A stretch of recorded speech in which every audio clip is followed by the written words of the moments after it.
একটা ছেলে বলো, ভাই আল্লাহর দোহাই, এই মুসলমানের বাচ্চা, যদি মার পবিত্র দুধ খেয়ে থাকো, বলো তোমার আল্লাহ তাআলা নামাজ পড়ার যোগ্যতা তোমার শরীরের মধ্যে দেয় নাই? তাহলে বেঈমান নামাজ পড়ো না কেন? কেন নামাজ পড়ো না?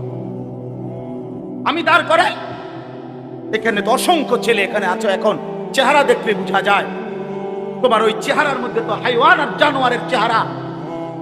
যেই হাইওয়ান আল্লাহকে সেজদা করে না।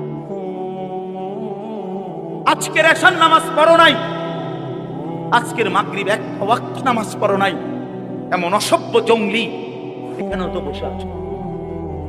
বেহায়া, লজ্জা করে না? কেমনে ঘুমাইবি বেটা? নামাজ না পড়ে যদি ঘুমাও, ফেরেশতা যদি একটা লাথি মারে, ফেরেশতা যদি একটা লাথি মারে, ফজরের নামাজ না পড়ে যে ঘুমাও, ফেরেশতা যদি একটা ঘুমের মধ্যে রেখে লাথি দেন।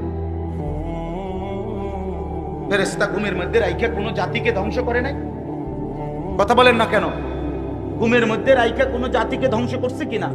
কওমে লূতকে ঘুমের মধ্যে রাইখা ধ্বংস করছে, কওমে সামুদকে, কওমে সালেহকে, কওমে শুআইবকে, এই চারটা জাতিকে আল্লাহ তাআলা ঘুমের মধ্যে রাইখাই শেষ করে দিয়েছে। আল্লাহ আমাদেরকে মাফ করে দেন। আমার কথা রাগ করো না ভাই, উদ্দেশ্য তোমার লগে কোনো ঝগড়া করা না, আমি কোনো কাজে লাগছি না, ঠিক কিনা বলেন না কেন? মাকসাদ কি আপনাদের লগে আমার ঝগড়া? দীর্ঘ 20টা বছরের বেশি হবে, আজ থেকে 20 বছরের উপরে হবে এই জমিনে আমার আসা যাওয়া, সুখে দুঃখে আনন্দ বেদনায়, মূল্যায়ন অবমূল্যায়ন, সর্বাবস্থায় আমি আসছি আল্লাহর দয়া। বলেন আলহামদুলিল্লাহ। আলামিন আমার কাছে মাদ্রাসায় গেছে, ভাই আমার অনেক অনেক মহব্বতের ছাত্র।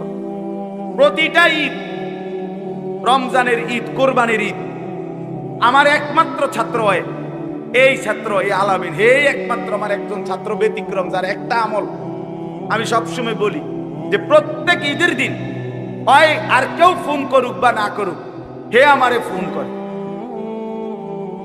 ভালো আছেন নিউজ, আজীব, এটা তার সবসময় আমল। বহুদিন যাবত আমি দেখছি। আল্লাহ তাআলা উত্তম বিনিময় দান করেন। দিনের পর দিন, বছরের পর বছর শুনলাম, অথচ কিছুই আমি উপলব্ধি করলাম না। এটা ইনসাফ না। আল্লাহর কথা মানুষের পরিবর্তনের জন্য, এই কোরআনের কথাগুলো আমাদের জিন্দেগি বদলাবার জন্য। মসজিদে জুমার নামাজে প্রত্যেক জুমায় বয়ান হয়, এক বছরে 52 সপ্তাহ। চিন্তা করে দেখেন, একটি বছরে 52 সপ্তাহ, তাহলে 52 সপ্তাহ ইমাম সাহেব আপনাদের জন্য নসিহত করে। এইভাবে যদি 30 বছর 40 বছর ধরে শুনে থাকেন, তাহলে আজকে কতদিন ধরে আল্লাহর কথা শুনতেছে? বছরে 52, তো এভাবে 40 বছর, এভাবে 30 বছর, এভাবে 50 বছর।